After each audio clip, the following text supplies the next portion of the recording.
آپ کو میں جمع سے پڑھاتا ہوں تو کہہ دے میں 2 رکعت قصر کی پڑھوں گا پھر تم 4 رکعت پڑھنا. نہیں کون کس چیز کی ہے کیا چیز تو ہمارے 2 رکعت ایسے مطلب یہ سنا رہا ہوں کہ دیکھو سفر میں بھی میں تو کہہ رہا ہوں آپ کو میں وہ کمپنی کو چھوڑ کے میرے کو 1 سال کے اوپر ہو گیا. بلوغیت سے لے کے سکرات الموت تک انسان کو کسی بھی صورت میں نماز کس چیز کے ڈاکٹر نہیں کیا ہے.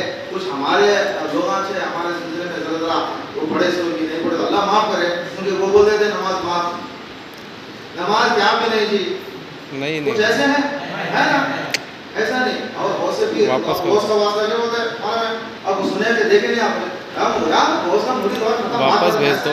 دیکھیے سرکار بہت سے سیدنا شیخ عبد القادر جیلانی رحمۃ اللہ تعالی علیہ کا زندگی کا معمول تھا کہ آپ نے عشاء کے وضو سے جو ہے مکمل تقریباً 40 سال تاریخ میں بتایا گیا ہے کہ آپ نماز پڑھتے تھے رات میں عبادت کرتے تھے 15 سال تک تقریباً آپ نے اس میں قرآن ختم کیا.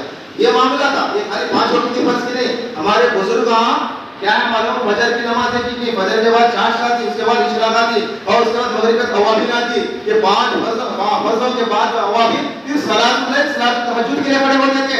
یہ اہل سنت والجماعت کا طریقہ یہ صوفیہ ازم کا طریقہ یہی خبر ہے. جو نماز نہیں پڑھتا انہیں بولنے کے ہمارا نہیں ہوتا تو ہر جملہ ہے کہ نہیں ہوتا جو نماز نہیں بولتا ہمارا نہیں ہوتا.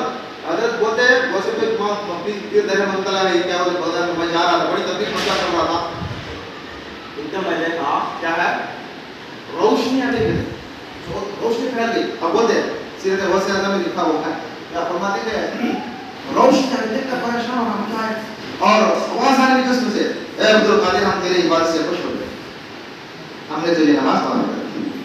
تو فوراً غوث اعظم دستگیر رحمۃ اللہ سوچ بولے ہیں فرماتے ہیں میں روکنے لگ گیا میرے آقا نماز پڑھا انبیاء کو نماز معاف نہیں مجھے بھی کو نماز.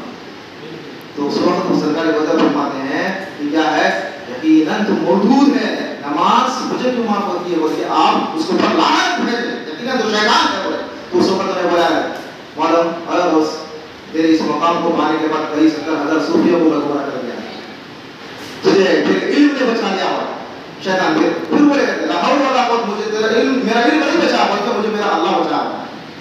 تو انبیاء کو نماز اپنے اور سے آتی زندگی میں نماز کو نہیں چھوڑے رات میں نماز کرتے. آپ سمجھ کرو سلسلے میں دار کے لوگ قادریہ میں آ گئے صحابہ سب بھی ایک ہی شہر ہو نقشبندی ہو شمر پردی ہو کچھ بھی ذرا سے کے نام کیوں نہ ہو ایک ہی شہر ایک ہی سمندر سب اس کی شاخیں ایک ہی طرف پروفیسر ہو دوسرے کون بھی الگ نہیں ہے نام الگ الگ ہیں ایک ہی باپ کے بچے رہتے نام الگ ہے تو بہت الگ رکھا ہے نہیں. تو ویسی ایک ہی طرح تھا اس کے ذات کیا ہے وہ سب سے بڑے سر پہ سیدنا علی رضی اللہ تعالیٰ اور علی کے ہاتھ میں مصطفیٰ کا ہاتھ ہے یہ شہر ہے یہ سلاسل ہے تو یہی تو ہے. تو ان چیزوں پہ نماز کبھی اہل سنت میں معاف نہیں کسی سلسلے میں نماز میں معاف نہیں. اگر کوئی سلسلہ والا بولتا بولے تو اللہ کو واسطے سے بچتے رہو وہ ہمارا نہیں نہ ہمارا لے رہا نہ انہیں شیطان کا کبا. تو بہرحال نماز معاف نہیں ہے زندگی کے حالات میں جب یہ چھوٹ جاتی ہے تو آپ اس کو قضا ادا کر لو. صرف مسائل کا جان نہیں رمضان وہ نماز کی اہمیت کو بھی سمجھنا ضروری ہے اس کا کیا مقام ہے اس کا کیا درجہ ہے. بس آگے کبھی 2 رکعت پڑھی چلے گی ایسا نہیں.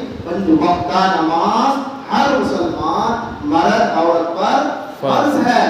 کیا فرض ہے چھوڑ نہیں سکتے. آپ کسی صورت میں قضا ہو گئی تو آپ کو ادا کرنا ہی ہوگا. اس کو چھوڑ دیں ایسا مسئلہ نہیں ہے اب اس کو ادا کرنا ہی ہوگا. سب سے پہلا اب سوال جو کرے گا اللہ تعالیٰ کتنے زمینہ آپ لیے تھے کتنے پلاٹاں لیے تھے کتنے مکانات بنا لیے کتنے بلڈنگ بنا لیے کتنے بچے پیدا کرے تھے کتنے بیویاں لیے یہ نہیں پوچھتا. میدان محشر میں آتا فرماتے سب سے پہلے بندے کو نام پوچھے گا اللہ تعالیٰ کس کے بارے میں نماز کے بارے میں. سمجھا نماز کے بارے میں پوچھتا ہے. ہمیں لوگ کیا ہے خالی دنیا کو کمانے پیچھے پڑ گئے نماز پڑھنے کے پیچھے رہ گئے.